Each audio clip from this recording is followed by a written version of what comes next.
와, 보통 내연기관들이면 이런 데 올라갈 때 우와 그러면서 엔진이 막 비명을 지르는데 확실히 얘는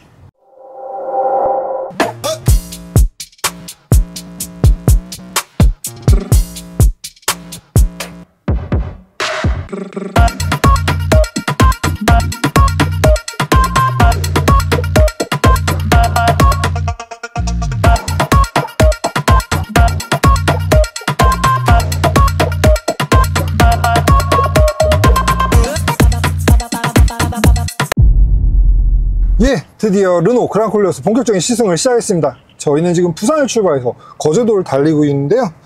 일단 차에 타자마자 가장 먼저 느꼈던 부분은 역시 파워트레인의 놀라움입니다. 저희가 시승하고 있는 모델은 이테크 하이브리드 모델인데요. 1.5 가솔린 터보 엔진에 100kW 전기 모터를 조합한 방식입니다. 최고 출력이 한 245마력 정도 된다고 하는데 가장 의외였던 거는 이 모델이 이렇게나 이 르노의 하이브리드가 완성도가 높았나 라는 생각이 먼저 들었는데요. 보통 하이브리드 하면은 제일 먼저 떠오르는 게 일본 브랜드이실 텐데요. 물론 저도 마찬가지였고요. 근데 이 르노의 이 그랑콜레오스 하이브리드를 타보고 나니까 르노의 그런 하이브리드 기술을 결코 무시할 수는 없구나 라는 생각이 들었습니다. 근데 가만히 생각해보면 르노가 하이브리드 기술이 뛰어날 수밖에 없는 이유가 있습니다. 앞서 설명드렸던 일본 브랜드와는 조금 다른 방식으로 기술과 노하우를 쌓아왔기 때문인데요. 르노는 이 F1 차량에 탑재되는 파워트레인의 하이브리드 기술을 꾸준히 개발해 오면서 이 하이브리드에 대한 노하우를 충실하게 쌓아왔던 브랜드입니다. 그런 만큼 이 르노의 이 하이브리드 기술 당연히 타 브랜드 못지않은 완성도를 보여줄 수밖에 없는데요. 또 재밌는 점은 이 그랑콜레오스가 대단히 매끄러운 질감을 보여드린다고 설명드릴 수 있었는데, 그럴 수 있었던 이유 중에 하나는 바로 변속기에 있습니다. 보통 일반적으로 저희가 어떤 승용차를 타던 적으면은 4단, 경차 같은 경우에 4단 자동 변속기도 있죠. 그리고 일반적으로 그 경차 이상의 배기량을 가진 모델들은 6단, 7단, 8단, 좀 많은 경우에는 10단까지 변속기가 좀 세밀하게 나눠져서 이 상황에 맞는 힘이나 연비 이런 것들을 보여줄 수 있도록 구성해 놓고 있는데요. 이 그랑콜레오스는 독특하게도 단 3개의 단수만으로 이 주행을 모두 커버할 수 있다고 합니다.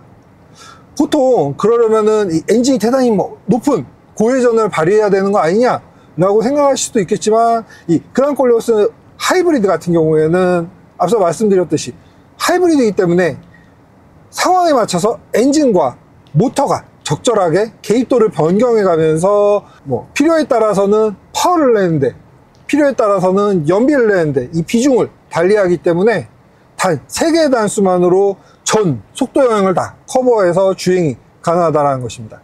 그러니까 쉽게 말씀드려서 저단에서 그렇게까지 많은 힘이 필요하지 않을 경우에는 모터만 개입하겠지만, 저단부터 강력한 파워로 빠른 가속을 원한다 라고 한다면 엔진과 모터가 동시에 개입해서 파워를 내기 때문에 굳이 단수가 많지 않아도 모든 속도 범위에 다 대응을 할 수 있다는 거죠. 그만큼 단수가 적은 만큼 변속 횟수가 더 적기 때문에 그만큼 더 전반적인 주행 질감은 한결 매끄러워질 수밖에 없는 거고요. 물론 요즘 자동 변속기 기술이 좋아져서 이 변속하는 과정에서의 그런 충격이나 아니면은 이 순간적인 이 동력 전달이 끊어지는 부분들을 최대한 줄이게끔 기술들이 발전은 하고 있지만, 분명히 변속되는 과정에서 미세하게나마 그런 동력이 일시적으로 좀 떨어진다든지 하는 부분들이 발생할 수밖에 없는데, 단 3개의 단수이기 때문에 그런 부분들이 더 줄어들게 되면서 한결 더 매끄러운 주행, 그리고 가속에 있어서도 끊임없이 파워가 솟아나는 그런 주행 경험할 수 있습니다. 조금 전에 저희가 와인딩 코스도 좀 경험을 하고 왔는데요.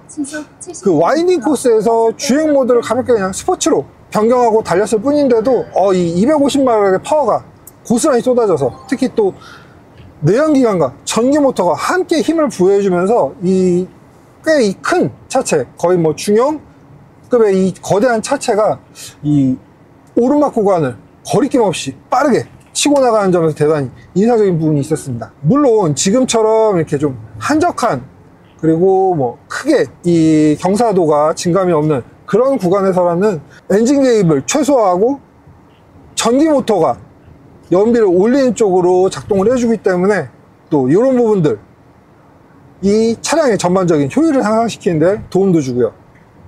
물론 이 과정에서 전기 모터나 엔진이 서로 전환되는 이런 과정들에 있어서의 어색함이 전혀 느껴지지 않고 있어서 정말 그랑콜레오스의 이런 주행 감각, 주행 감성에 대해서 정말 놀라움을 금치 못하고 있습니다. 그랑콜레오스 하이브리드의 변속기는 기존과 약간 좀 다른 느낌인데요. 이 파킹 상태에서 변속기를 아래로 당긴다고 해서 바로 주행 모드 D로 들어가는 것이 아니라 한 번 당기면은 중립 N으로 들어가고 한 번 당기고 한 번 더 당겨줘야 D로 들어가는 약간 좀 다른 변속 방식을 가지고 있다는 거 좀 참고해 주시면 좋을 것 같고요. 그리고 이 차의 변속기에 또 재미있는 기능이 있는데요. 바로 회생제동을 조절하는 기능이 바로 이 변속기 레버에 탑재가 되어 있습니다. 다른 차량들 같은 경우는 보통 이 패들, 이 스티어링 휠 뒤쪽에 이 패들 시프트 기능을 하는 이 패들에다가 이 회생제동 강도를 조절할 수 있는 기능을 넣어 놓는 경우가 많은데요. 이 그랑콜레오스 같은 경우에는 변속기에 그 기능을 넣어 놓아서 변속기를 좌우로 조절함에 따라서 이 회생제동의 단계를 조절할 수가 있습니다. 회생제동은 계기판에서 왼쪽 하단에 이 강도가 표시가 되고요.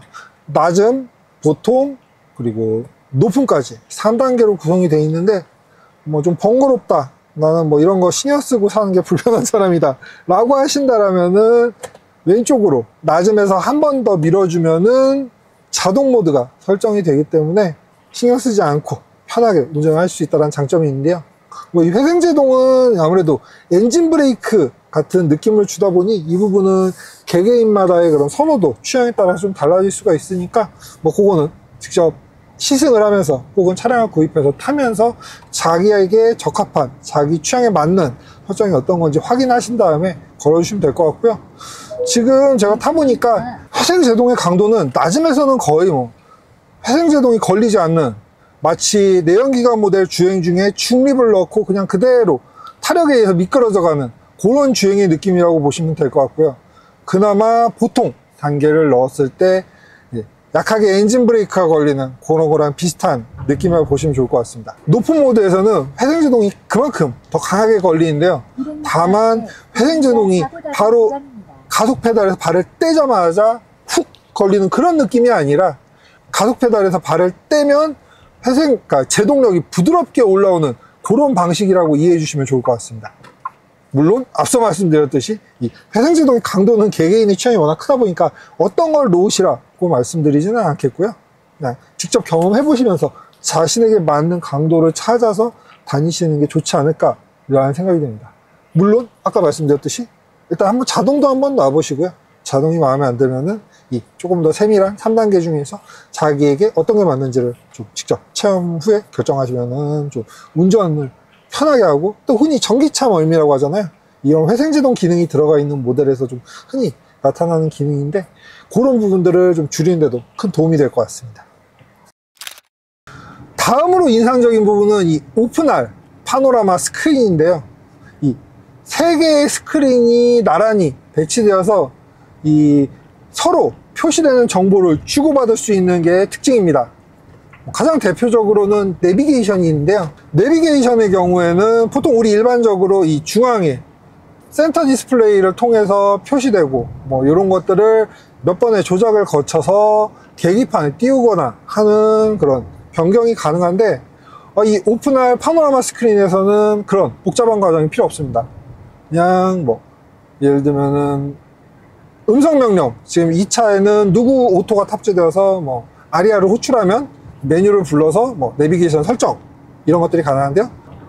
내비게이션을 설정한 다음에 중앙 화면에서 손가락 3개를 이용해서 터치하고 밀어주는 이 스와이프 기능만으로 이 운전석 계기판에 내비게이션 화면을 띄울 수 있게 됩니다. 내가 잘 아는 구간, 내가 굳이 경로 안내를 받을 필요가 없는 구간이다 라고 하면은 다시 인포테인먼트 스크린에서 반대쪽으로 화면을 세 손가락으로 밀어주면은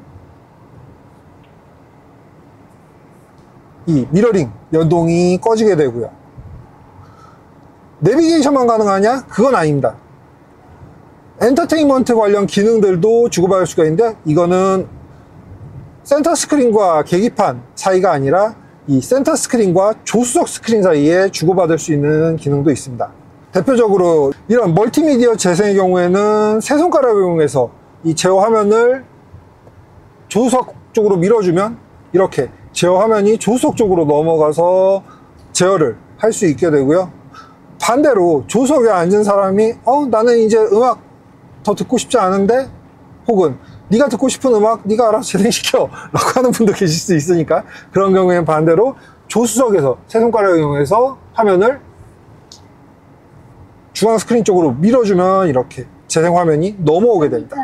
이런 식으로 주고받는 것도 가능하고, 그 다음에 다른 뭐 동영상 OTT라든지 뭐 이런 기능들, 유튜브 이런 것들도 똑같이 이 센터 스크린과 조수석 스크린에서 서로 주고받을 수 있는 기능들을 탑재했습니다. 물론 여기서 굳이 조수석에 이 기능을 넣어놓은 이유가 있을까? 라고 생각을 하실 텐데요. 이 조수석의 경우에는 이 스크린이 장착되어 있고 어느 정도 센터 스크린과 연동되는 것처럼 보이지만, 또 조수석에 앉은 사람은 뭔가 다른 컨텐츠를 즐기고 싶다 라고 할 경우엔, 이 조수석에 앉은 사람의 경우에는 블루투스 헤드폰 등을 연결해서 컨텐츠를 즐길 수 있도록 이렇게 구성을 해 놓았기 때문에, 이 어느 정도 연동되면서도 독립적인 그런 환경을 구축해 놓아서 하나의 차량 안에서 두 가지의 컨텐츠를 동시에 즐길 수 있도록 구성해 놓았습니다. 물론 그런 얘기를 하는 분들도 계실 것 같아요. 아니, 운전 중에 조수석에서 동영상을 보고 있으면 운전자의 주의를 흐트러뜨리지 않냐, 그러면 안전에 좀 영향을 주는 거 아니냐 라고 생각하는 분들도 계실 텐데요. 조수석의 스크린은 이제 그 흔히 사생활 보호 방지 필름이라고 뭐 노트북 등에 붙여서 사용하는 그 필름 아시죠? 그런 식으로 처리가 되어 있어서 조수석에 앉은 사람의 시야에서만 저 화면이 보이고, 운전자가 저 화면을 바라볼 때, 지금 저도 지금 마찬가지인데 저 화면을 바라봐도 지금 저 화면에는 새카맣게 아무것도 안 떠 있는 것처럼 보이게 되거든요. 따라서 조수석에 앉은 사람이 헤드폰을 끼고 저기서 뭐 유튜브를 보든 아니면은 뭐 OTT 서비스를 이용해서 영화를 보든, 운전자는 그냥 오롯이 운전에만 집중할 수 있다는 거. 물론 이 OTT 서비스를 이 중앙 화면에서 재생하는 것도 가능은 한데, 물론 그거는 정차했을 때 주차 중인 상태에서만 가능한 부분이기 때문에 안전에는 전혀 염려하실 필요가 없다는 점 알아두시면 좋을 것 같습니다. 주행 보조 기능은 어댑티브 크루즈 컨트롤, 그리고 차선 유지 보조 기능이 있는데요. 이 차선 유지 보조 기능의 경우에는 개별적으로 작동하는 게 아니라 어댑티브 크루즈 컨트롤과 연동해서 작동하도록 구성되어 있습니다. 이 밖에도 안전 기능으로 각종 충돌 방지 보조 기능들 탑재되어 있고요. 그리고 뭐 편의사양으로 헤드업 디스플레이가 적용되어서 주행의 정보를 지금 제 앞쪽으로 보여주고 있고요. 이거 같은 경우에는 별도의 반사판이 나온 게 아니라 이 윈드글래스에 반사되어서 보이는 방식인데, 지금 바깥이 날이 꽤 환한 상황임에도 불구하고 안정적으로 지금 표시 내용들이 잘 보이고 있습니다.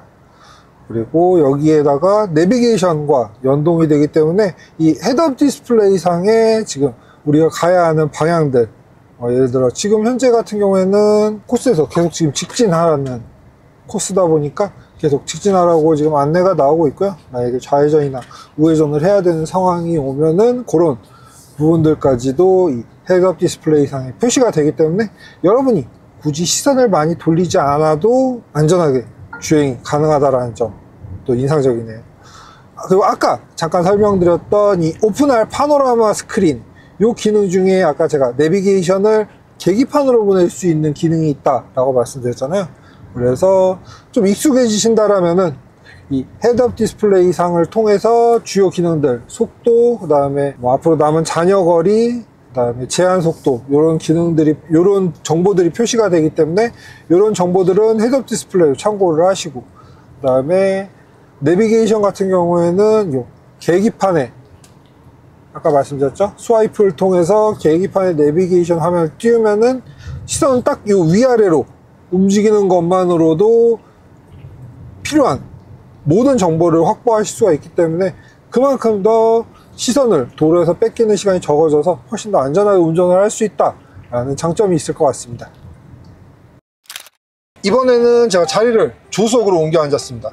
이번엔 조수석 스크린, 이 컨텐츠들, 엔터테인먼트 컨텐츠들을 어떻게 활용할 수 있고 어떤 것들을 활용할 수 있는지 이런 것들을 보여드리기 위해서 자리를 좀 옮겨봤거든요.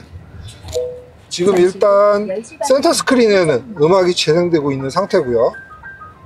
근데 이제 조수석에서 뭔가 엔터테인먼트 콘텐츠, 최근에야 뭐 유튜브들 많이 보시고 OTT 같은 것도 많이 즐기시다 보니까 주로 이런 스크린을 활용해서 동영상을 즐기려고 하시는 분들이 많을 것 같은데요. 문제는 동영상을 즐기는데 야, 여기 이미 틀어져 있어. 그러면은 조수석에서는 화면만 봐야 되나? 소리는 듣지 못하고? 이렇게 생각할 수도 있는데, 물론 소리 없는 동영상을 보면 정말 재미가 없겠죠. 마치 팥 빠진 찐빵 같은 그런 느낌이실 텐데, 또 그거에 대한 대비책 마련이 되어 있습니다. 르노에서는 이 그랑콜레오스에 무선 헤드셋을 연결해서 별도의 독립된 컨텐츠를 즐길 수 있게 해놨는데요. 제가 미리 이 차량에 제가 가지고 있는 무선 헤드셋을 좀 연결을 해서 좀 시연을 해봤습니다. 일단 먼저 이 블루투스 헤드셋 연결 메뉴를 띄워 놓고요. 그 다음에 제 블루투스 헤드셋의 전원을 켜면 잠깐 기다리면은 제 블루투스 헤드셋이 연결됐다라는 메시지가 나오는데요. 이때 음악이 일시적으로 끊어지기는 하지만요, 잠깐 기다리시면은 이렇게 영상이 재생이 되면서 이어서 180m 좌회전입니다.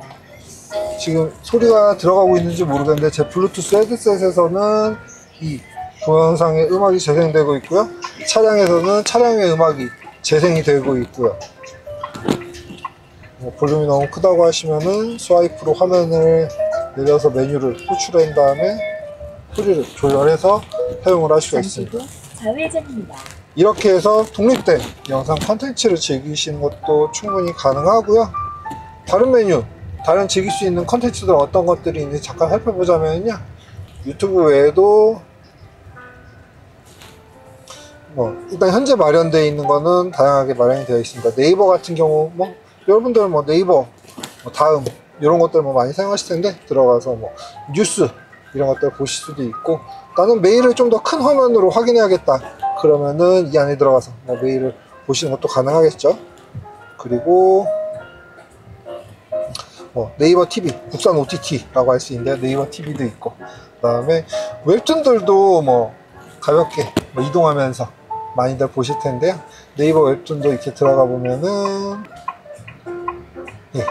다양한 웹툰들이 이렇게 화면에 나와서 이동하면서 웹툰 보고 있으면은 이동하는 시간이 대폭 줄어들지 않을까라는 생각이 드네요.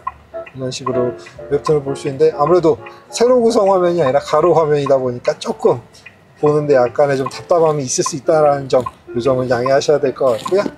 이 밖에도 바이브라든지 아니면 나는 실시간으로 소식을 빠르게 접해야겠어 라고 하시는 분들이라면 이렇게 음악 뉴스에 들어가서 실시간으로 나오는 이런 뉴스들 확인하시는 것도 가능하겠고, 아니면은 지금 시간이 4시 오늘의 주식 시장 어떻게 되는지, 폐장 시간이 좀 지났는데요, 어떤 일들이 있었는지 좀 정보를 확인하면서 투자 계획을 세우시는 분들이라면 이런 증권 앱을 사용하시는 것도 가능하지 않을까 싶고요. 이 밖에도 각종 OTT 서비스들, 디즈니 플러스라든지 넷플릭스라든지 이런 앱들도 이용이 가능하다고 하니까요, 여러분들이 취향에 맞게 고르셔서 미리 세팅해 놓고 이용을 하신다라면 여행길이 좀 멀리 이동하는 그 시간들이 조금은 좀 지루하지 않은 시간이 되어지지 않을까 라는 생각이 듭니다. 그리고 그런 생각들도 하실 것 같아요. 혹시 여기서 이렇게 재생되는 예를 들어 유튜브 이런 화면들을 센터 스크린에서 볼 수 없냐? 아까도 잠깐 설명드렸지만 가능은 한데 이게 주차 상태에서만 사용이 가능하고요. 만약에 이거를 주행 중에 센터 스크린으로 옮기게 될 경우에는 이렇게 주행 중에는 재생할 수 없다 라는 메시지가 나오게 되니까요, 안전에 대해서는 그렇게 걱정하지 않으셔도 될 것 같습니다. 이럴 때는 다시 이렇게 손가락 3개를 이용해서 스와이프로 당겨주면 다시 조수석 화면에서 제어, 재생 같은 것들도 가능하고요. 이렇게 다양한 컨텐츠들 마련되어 있으니까요, 르노 그랑콜레오스 아마 여러분들이 선택하신다라면 운전자뿐만 아니라 이 조석에 타게 되는 여자친구든 애인이든 아내분이든 모두가 즐거워지는 차량이 되지 않을까라는 생각이 듭니다. 이번에는 이번 그랑콜레오스에 새로 추가된 Q 레스큐 코드라는 걸 보여드릴 텐데요. 이 Q 레스큐 코드라는 건 뭐냐? 차량이 위험 상황에 발생했을 때 사고가 나서 사람을 구해하거나 아니면 요즘에 좀 이슈가 되고 있는 이 배터리에서의 화재 등이 발생했을 때 웹에서 구출하는 사람들이 뭐가 어디에 있는지를 알아야 그 부분에 대해서 조치를 하고 사람들을 안전하게 구할 수 있는 거죠. 물론 본인의 안전까지, 구조자의 안전까지 포함해서요. 그래서 그런 차량의 주요 정보들을 알 수 있는 이 QR코드를 차량 바깥쪽에 부착해 놓고 이것을 구조자들이 확인해서 안전하게 탑승자를 구조할 수 있도록 해놓은 장치인데요. 한번 보여드릴게요. 이 차량 앞부분에 있는 QR코드를 검색을 하면요, 이렇게 그랑콜레오스의 정보가 담긴 PDF 파일을 받을 수 있게 되는데요. 이 내용을 주로 살펴보면은 차량이 어떤 형태로 구성이 되어 있고, 이 중에서 주요 부품들, 어떻게 보면은 사고 상황에서 가장 위험한 부품이 될 수도 있는 리튬이온 배터리의 위치, 그리고 고전압 배터리, 고전압 배터리 케이블, 차단 장치, 퓨즈 박스, 이런 것들에 대한 부품들이 어디에 배치되어 있는지 이런 정보들을 볼 수가 있기 때문에 구조자가 상황에 맞춰서 배터리와 배터리 케이블을 분리해야 된다 라고 한다면 그 부분을 제거해서 좀 더 안전하게 구조 작업에 임할 수 있게 되는 거고요. 차량의 각종 정보들 확인할 수 있고, 군환할 때 그런 방법이라든지 위험 요소를 어떻게 제거하는지, 지금 보시면은 12V 배터리, 그 다음에 고전압 배터리의 그런 서비스 플러그 분리 방법, 커넥터 분리하는 방법, 이런 것들이 쭉 나와 있어서 탑승자를 어떻게 구출해야 되는지 이런 것들도 지금 나와 있거든요. 스티어링 휠 칼럼 공구로 부수거나 탈거할 수 있습니다. 그 다음에 트렁크를 열 때는 내부에 개폐 버튼이 있다라는 거, 이런 정보들이 있고요. 화재 시에 주의해야 될 사항들도 나오고 있고, 견인이나 탁송할 때 어떻게 해야 되는지 정리되어 있는 이런 PDF 파일을 받아 볼 수 있기 때문에 만약에 사고에서도 좀 더 탑승자를 안전하게 구조할 수 있는 내용과 정보를 담고 있는 Q 레스큐 코드를 차량 앞부분에 배치해 놓았습니다. 저희는 이제 숙소로 돌아가서 오늘 행사 마무리해 볼게요.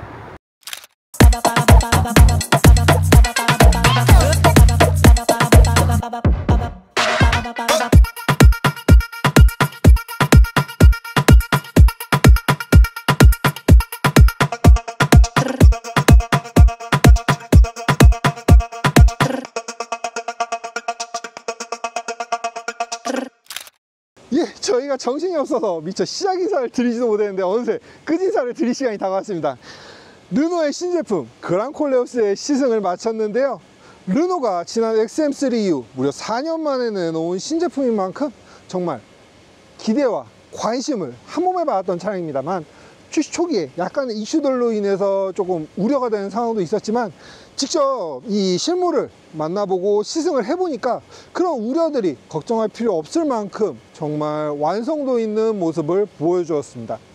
특히 하이브리드 면에 있어서는 일본이 가장 강력한 모습을 보이고 있지 않았나 라는 생각이 들었습니다만, 르노 역시도 F1에서 다져진 기술력과 노하우를 바탕으로 일본 브랜드들 못지않은 하이브리드 기술력을 충분히 이 그랑콜레오스를 통해서 보여주고 있다는 생각이 들었습니다. 여기에 오픈할 와이드 스크린과 각종 보조 기능, 주행 안전 기능들, 여러 편의 기능들을 대거 탑재함으로써 그동안 브랜드 차원에서 보면은 하이브리드는 선택지가 별로 없었습니다만, 이번에 이 그랑콜레오스를 새로운 선택지에 추가해도 되지 않을까 라는 생각이 들 만큼 충분한 실력과 완성도를 보여주는 그런 모델이었다는 생각을 했습니다. 앞으로 르노코리아의 대리점들에서 이 그랑콜레오스 시승차를 만나보실 수 있을 텐데요. 직접 타보고 그리고 여러 기능들 체험해 보시면서 르노가 4년 만에 이를 바짝 깔고 나온 신제품이 어느 정도의 완성도 있는 모습을 갖췄는지는 직접 확인해 보시는 걸 추천드리겠습니다. 그럼 이번 시승은 여기서 마치도록 하겠습니다. 앞으로도 더 재미있는 소식과 함께 여러분들 찾아뵙겠습니다. 지금까지 라이TV 송지환이었습니다. 감사합니다.